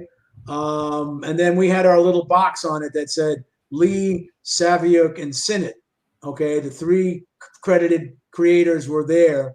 And I guess King Features did not want to know that Stan Lee was not writing it. So even though they had somebody as prolific as Roy Thomas writing the newspaper strip, and Roy, who could, like many writers, well, just like artists, if somebody said, "Hey, Alex, can you draw me a Batman or whatever and make it look like, Jim Lee," I'd say, "Yeah, I can do it. It would take me a lot of time because, Jim has his particular type of style, but I could do it." Writers, if somebody said to a writer, "Hey, can you write this in the style of Stan Lee, or can you write this in the style of Stephen King?"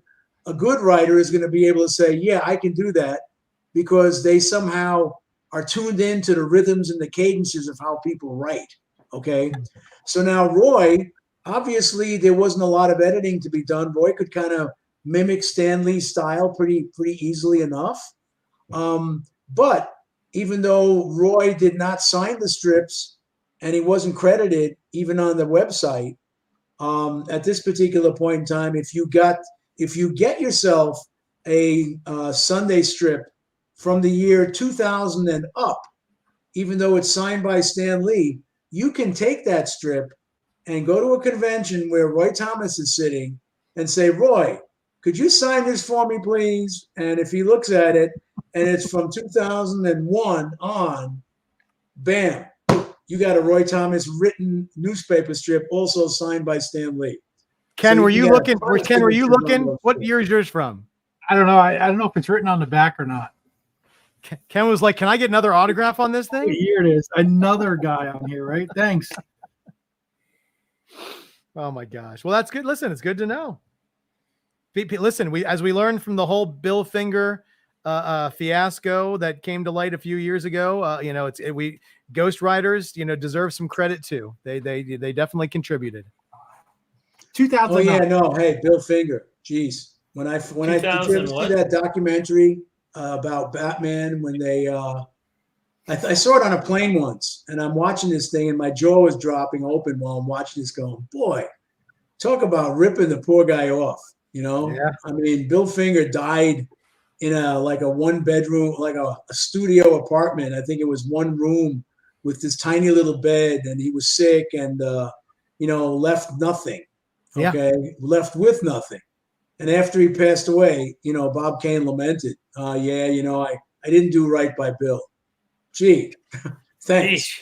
Appreciate it. Yeah. Except for he said it sounding like Snagglepuss. Yeah. Have you ever noticed that Bob Kane sounded suspiciously like Snagglepuss? Maybe he was a ghost voice actor. Well, if you recall, he supposedly, I'm saying allegedly, that's a good word. That's the legal word. Allegedly created Courageous Cat and Minute Mouse. Yeah. I've actually, I know that because I have somewhere under that pile over there a DVD copy of the Stan Lee interview of Bob Kane from the very early 90s. Oh yeah, the VHS tapes, right? Yeah. This has been moved over to a DVD. I picked it up at a con a long time ago, but I think Bob Kane is still selling. Yeah, I just found another one right here. It's right on that poster. Yeah. Oh yeah, right there. That's right. Anybody want to buy that? There you go, Bob Kane autograph right there. That's about how. Yeah, listening to. Oh, you know what? Speaking of autographs, this kills me. My son collects baseball cards, and he likes to get his favorite baseball player is Mike Piazza from the New York Mets. Oh. Okay, although Mike started with the Dodgers and then did the Miami Marlins for a week, and then went to the Mets. That was his favorite player. Okay, so he has a ton of autographed baseball cards from Mike Piazza. But now occasionally he sends me these links, and so he sent me this thing where these people have these. They call them like card drops, and I'm sure, Ken, that there's, besides the comic book art rep thing, there's guys that do these baseball cards where they sell boxes of cards now. You do that too? They got boxes of cards. No, I didn't do the cards. I used to work with a lot of players, and I worked with but I mean, they got these specifically crazy, insane boxes of cards that have like 4 cards in them. The box is $150, and there might be some unbelievably valuable card in there when you rip open a pack. Well, anyway, this guy So, ripped I'll tell open you a real pack quick. of cards, Hold and on, there wait, was a Babe Ruth autographed card. And I'm thinking, just like Bob Kane, is Babe Ruth still signing stuff? Like, where the hell did they get that from? Right. What did they get? An old letter, an So- old check, snip it apart and stick it in the card? How does that work? Yeah. That's exactly what I used to sell. You know, I used to have a sports store and everything like that.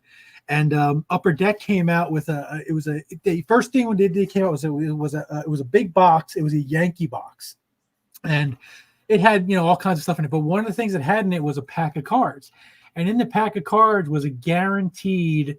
It was either going to be a signed card by a legend or a piece of a bat. And it caused a lot of uproar because what Upper Deck did is they purchased a game used bat from somebody who had a Babe Ruth bat, and they cut the bat up into little pieces. And people were uproar saying you're destroying history.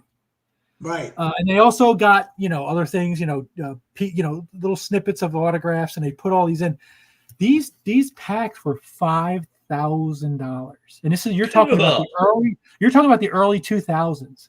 Wow. And I sold 3 of them, and they only made Really? like 50 in the whole country, and I sold 3 of them. And I never saw a Babe Ruth. The ones that I saw, one guy got like a Yogi Berra piece, one guy got a Derek Jeter piece, and I forget what the other guy got, but it was insane. It was insane. And yeah, they would literally go around and buy just little, you know, snips of autographs, and they place them in the cards. They still do that stuff nowadays. But back to Piazza. Some of these, you know, Piazza he was the sends best me these player. these listings of some of these cards. And, you know, we look in our industry, and let's say, for example, you know, a Spider-Man cover of mine sells for, you know, $22,000 or something. You go, wow, that's so cool. You know, it's up there. And in the meantime, you know, this baseball card might come out signed by some guy who's like the #1 draft pick, super rookie that everybody in his mother wants, right? And my son will go, this card's already going for like $800,000. And I'm going, what?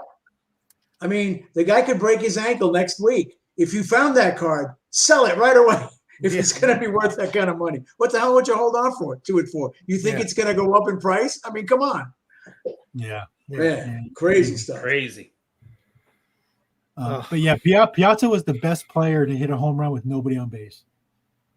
If Piazza got up the bat and there was nobody on base, he was going to hit a dinger. You put a guy anywhere on base, he was striking out. I listen. I see your Piazza, and I raise you an Adam Dunn.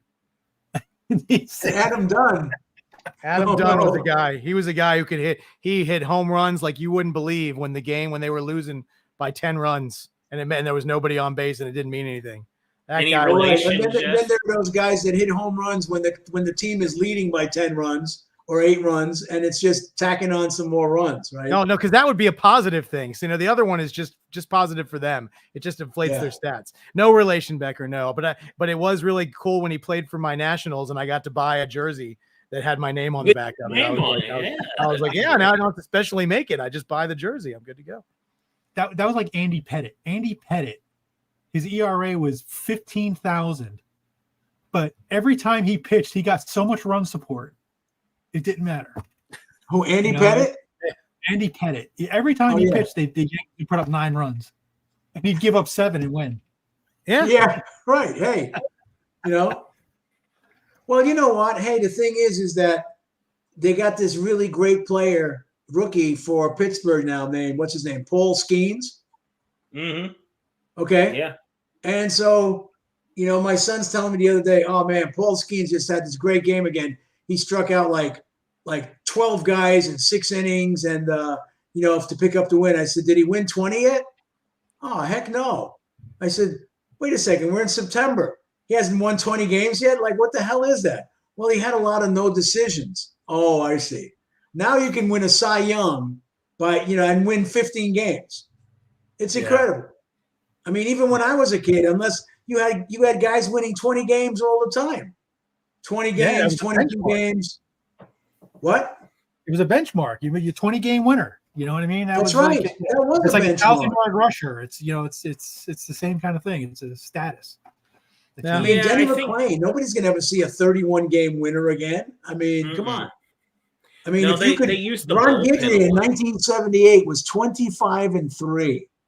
And we have when's the next time somebody's going to win 20 games? That's what I want to know. Anybody out there this year? Those guys would pitch. They'd pitch almost whole games, wouldn't they? Or they'd pitch into like the 9th inning or something. Oh yeah, now they they have pull these guys out in 6. They're all done in 6 5 innings. innings. If you can give, they say he can give us 5 innings, we're happy. Yeah, You know, no more than 90 pitches. Yeah, the advent of middle relief. What? Middle relief.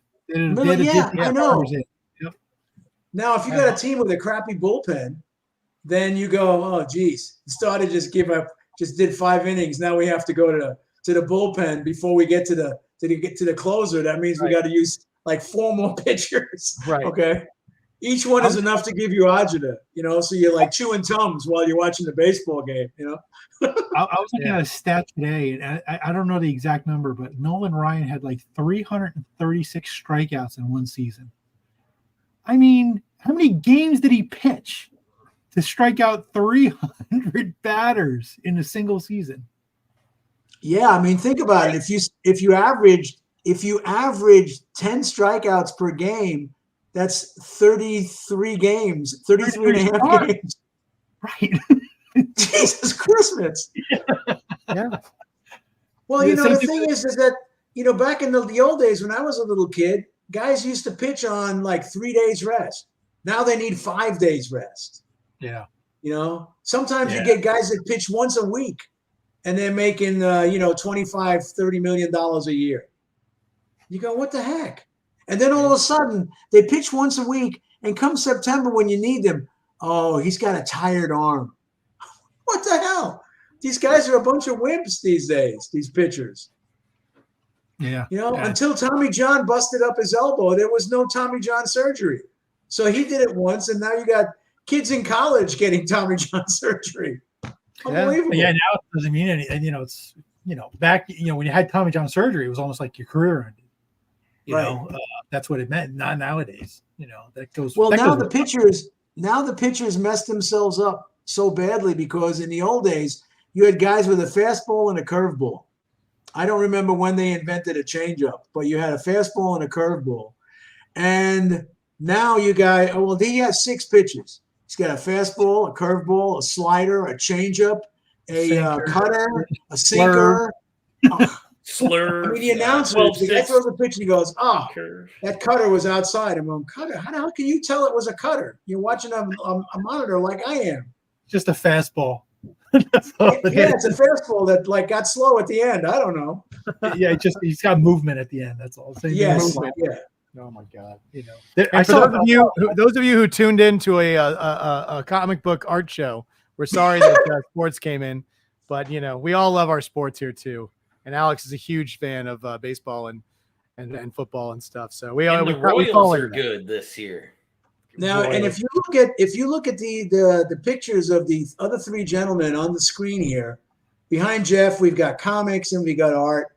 Behind Ken we've got lots of art and some comics there. I see Becker's got art, and I am the artist. I have no art. I've got statues lining my walls here. I've been lucky enough to be at Alex's house. He has amazing statues. I mean, he's got the big ones. He's got tremendous. Yeah. Sergio Aragones and you could probably spend hours with each other.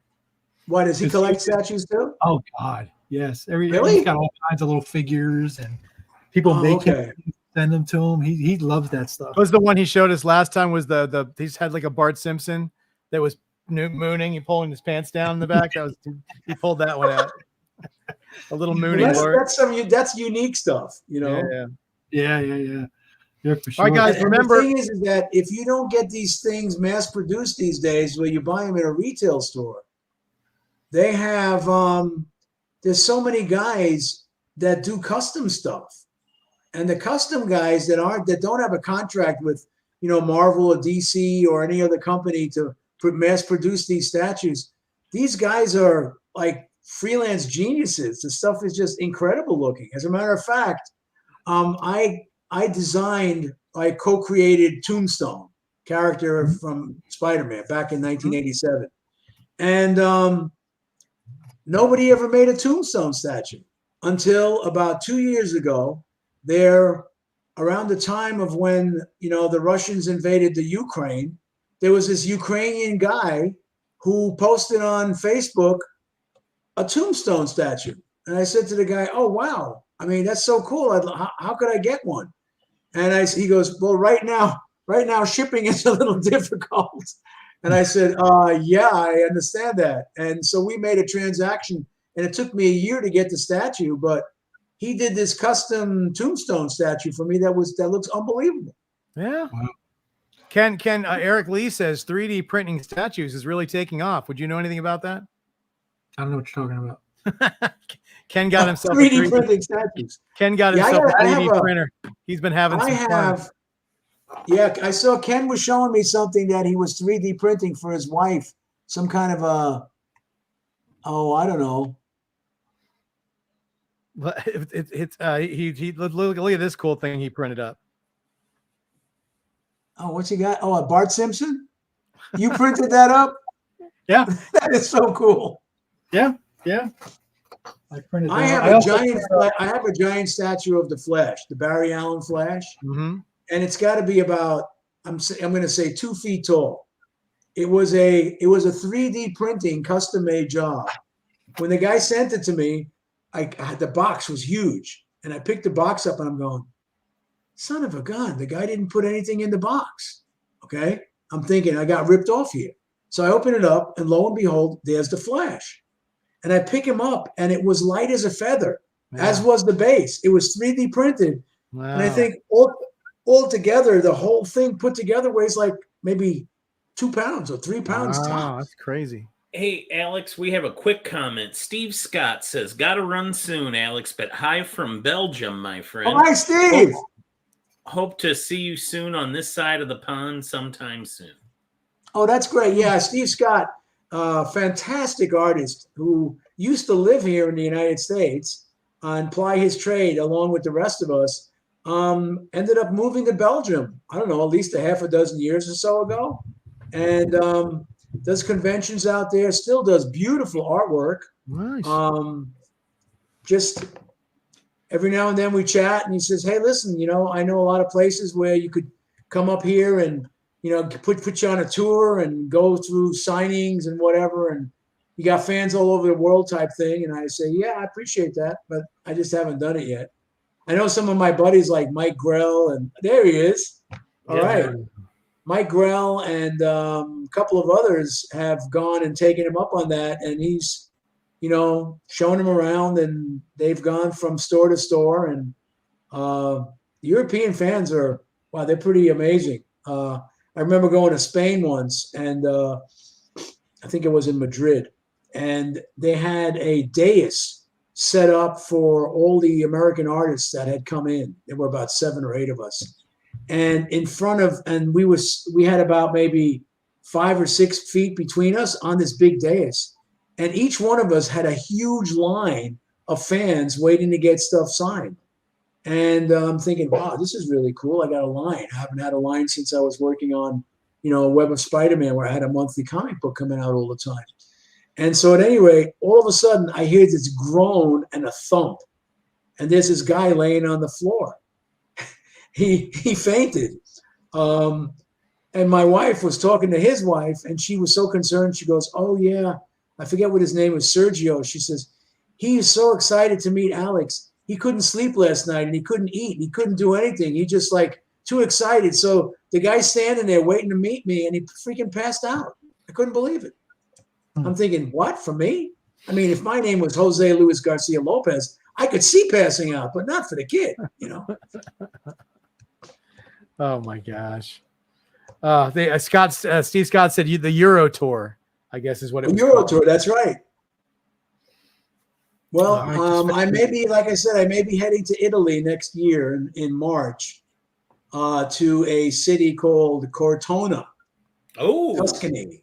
Heading up maybe come with my wife, stay 5 extra days, do some sightseeing. Might as well, probably might be the only time I get there. So that's where Maria and Marco live. Oh yeah, we have some of the artist friends. Marco Maria Sandoval Sanopo and Marco Santucci. They live up there. Oh, cool! I've met them. I've met them at New York Comic Con. It would be nice to meet them on their home court. Oh yeah. I'd have to go on. I got to go on Babbel and learn how to speak Italian. Just do me a favor. Just make sure you get some good bagged pasta and bring it with you to give to Marco and say it's from Becker. Just some. Here's the thing. Hey, Marco's not the one that went to Europe. I forget which country it was. I came back and I had an apple in my bag, in my carry-on bag. They detained me for like 20 minutes because I had this apple and they had to test it and to make sure it wasn't poisonous. And why would I be bringing this on the plane? And I'm thinking, my wife says, but he's a type 2 diabetic. He needs to have, like a fruit or something to booster up his carbs. Well, does he have did I have a bracelet or some kind of ID that said that I was a diabetic? I said, no. Well, I guess if I travel again, I'm going to have to get some kind of identification that shows that I'm actually a very sick man. I'm telling you right now. And Becker, I know Marco is not but I figure any Italian man would hate to get a bag of pasta. So Alex, the story is we had an Italian artist on here, Alessandro Michelli, and I was eating dinner because I'm in the central time zone. So I had just gotten home from work and I didn't have time to eat before the show. So I was quick scarfing down some food as we had started with my mic off. And Jeff asked what I was eating. And I was like, I'd gotten this carbonara from Trader Joe's. It came in a bag, just dumped it in the pan. And you would have thought I had trampled over the flag of Italy.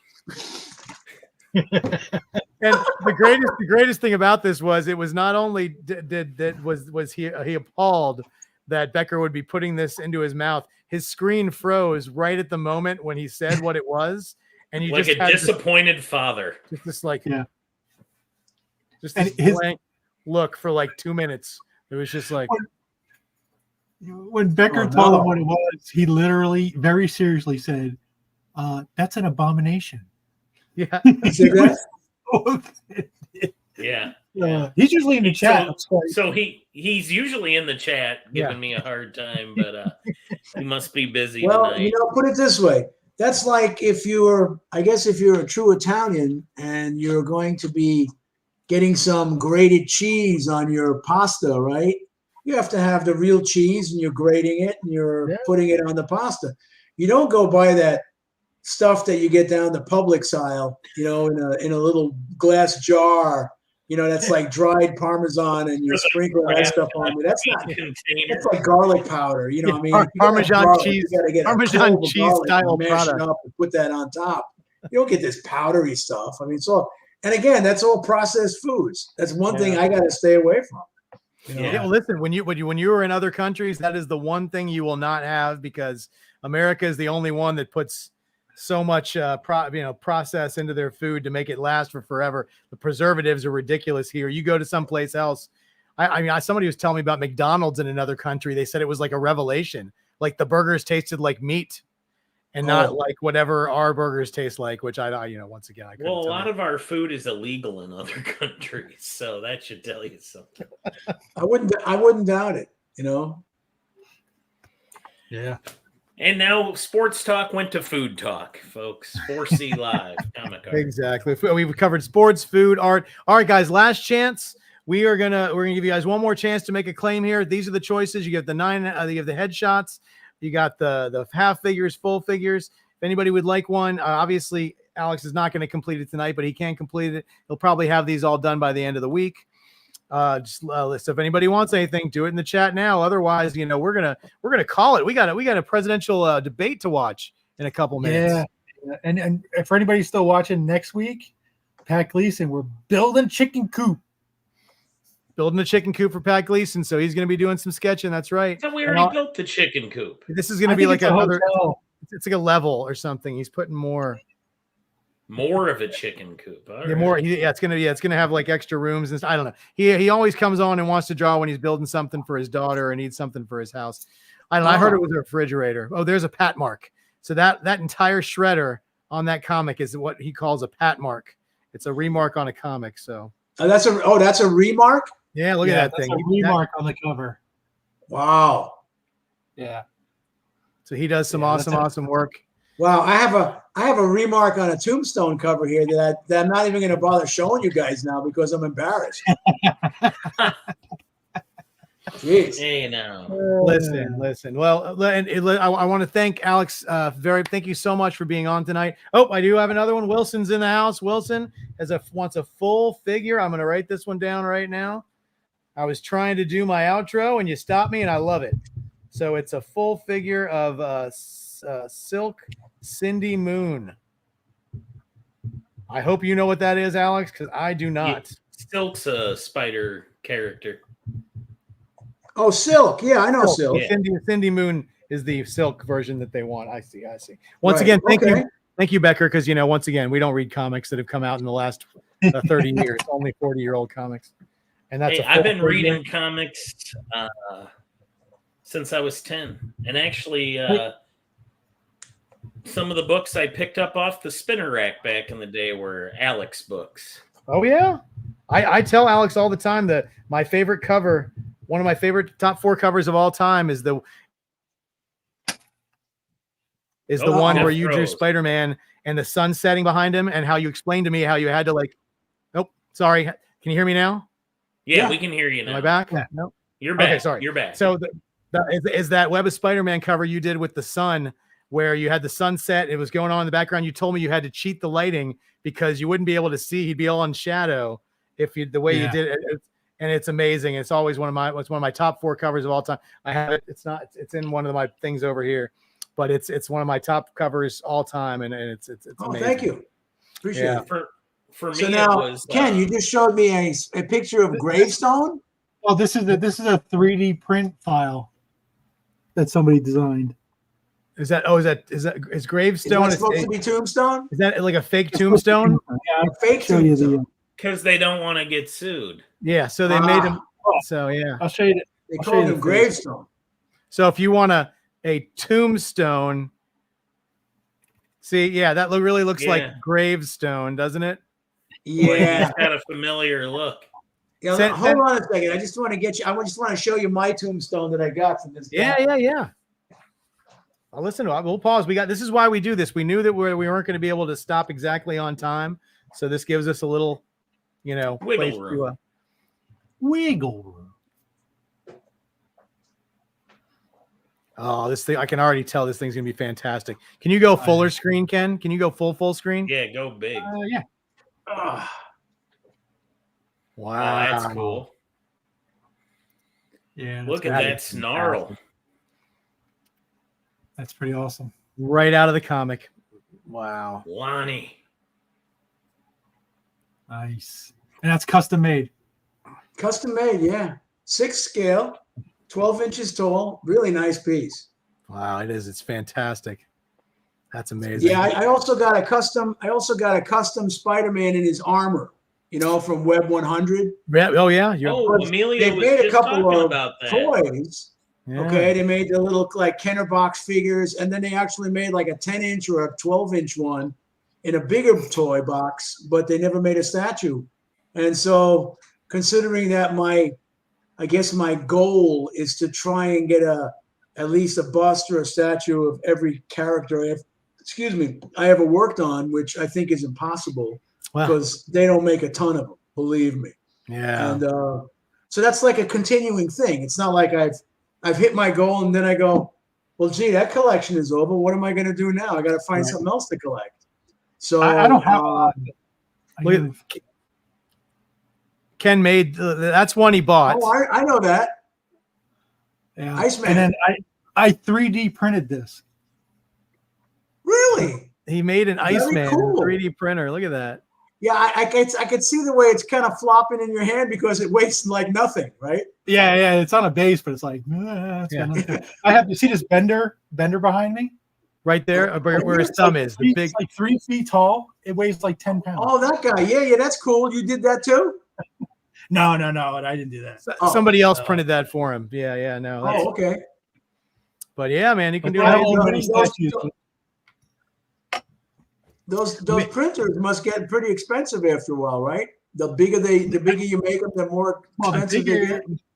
Yeah, if it's a big one, I didn't get a big one. I got kind of it's a nice size, but no, it wasn't. That's why I bought it. I was like, is it really that cheap? I was shocked. He's been using this thing for weeks and he hasn't gotten sick of it yet. He's still playing with it every day. So he loves it. Yeah. It's his That's great. Yeah. And listen, Emilio, if you got a request for Ken, you email that to him and we'll see what we can do, buddy. But thank you, Wilson, for making that last claim. And last chance, guys. I think we're going to call it.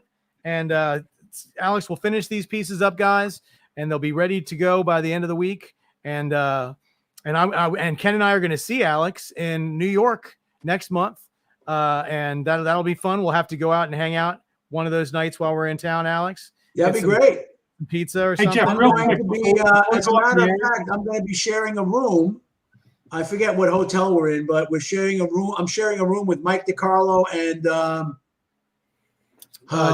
is it Jeff Isherwood? Yeah, right. Jeff Isherwood. I apologize in advance for having to deal with DiCarlo. You apologize in advance for having to deal with Mike DiCarlo? Yeah. It was funny. I forget what show it was, and those two it was DiCarlo, Isherwood, and Alex had like the Breakfast Club, and I would come in and crash it. Where were we? I can't remember where we were. It was fairly recently. I don't remember either. They all blend together. Ken, what did you want to? I was hanging out with Mike DiCarlo, but Jeff didn't have. I don't think Jeff had a meal with us. I think he maybe was after the meal. He might have sat down, whatever. But yeah, somehow it worked out that the three of us are going to be sharing a room, so should be a lot of fun. Yeah. Bacon says Hershey. It was in Hershey. Okay, that's where you were. Oh, I wasn't in Hershey. Yeah, no, it wasn't. Hershey was a bad show. There was no chocolate there whatsoever. No. The show was so bad, they should have handed out free Hershey bars, and that would have made up for the loss. Then I could have eaten. A bunch of those Hershey bars and gone into a diabetic coma. What the heck? I loaded these things up and never showed them. So anybody who hasn't claimed yet, if you're interested, here's some pieces that Mr. Saviuk. Oh, nice. I did that. Okay. So these are pre-done. These are already finished? Yeah, these are examples that I sent Ken of what pieces would look like. Yeah. These are the kinds of things I do at conventions. I did that one at a convention. Yeah. Very nice. Oh yeah, we're waiting until the last minute to show the goods. Wow, we like to reward the people that stay all the way to the end, and they get to see the stuff. Yeah. Ah, fantastic. Yeah, it's good stuff. I do love me some Tombstone. Are these available? Are any of these available, or are these just examples? No, these are past commissions. Past commissions, okay. Yeah, there's this one guy who's his life thing is to go ahead and get fill up his sketchbook of all art by the Crow, and he's a big Crow fan. So that was a lot of fun to do because I think I might have drawn the Crow once before as a request over all those particular years. Yeah. But whenever somebody comes up to me with something cool like that, it's really a lot of fun.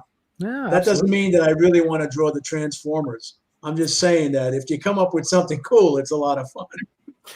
We got a guy for that. We'll call Livio for you. We got a guy for Transformers. We got a guy for that. Oh, okay. Right. See, the thing is that the old Transformers, the ones that Herb Trimpe did, those aren't bad.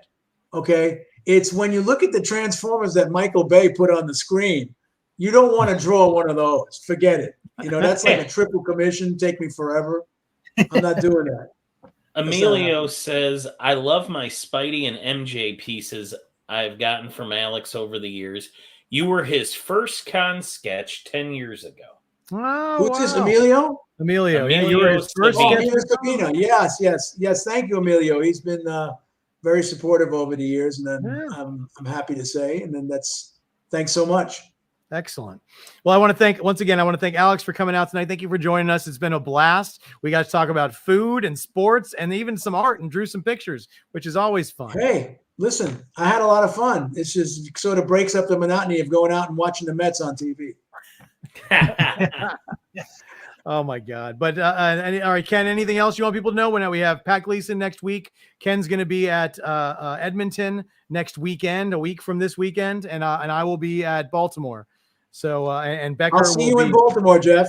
Yep, absolutely. Yeah, I'll definitely see you up there. It'll be a lot of fun. Okay. It's always a great show, and it's only a 40-minute drive for me, so that's always a plus. Oh, really? Oh, Yeah, fantastic. okay. So I want to thank everybody for joining us tonight. And you know what? I'm gonna say this is gonna be my new thing. I'm gonna tell everybody, get out there and vote. It doesn't matter who you vote for, but it does matter that your opinion matters. So please watch the debate tonight. Get out there and vote.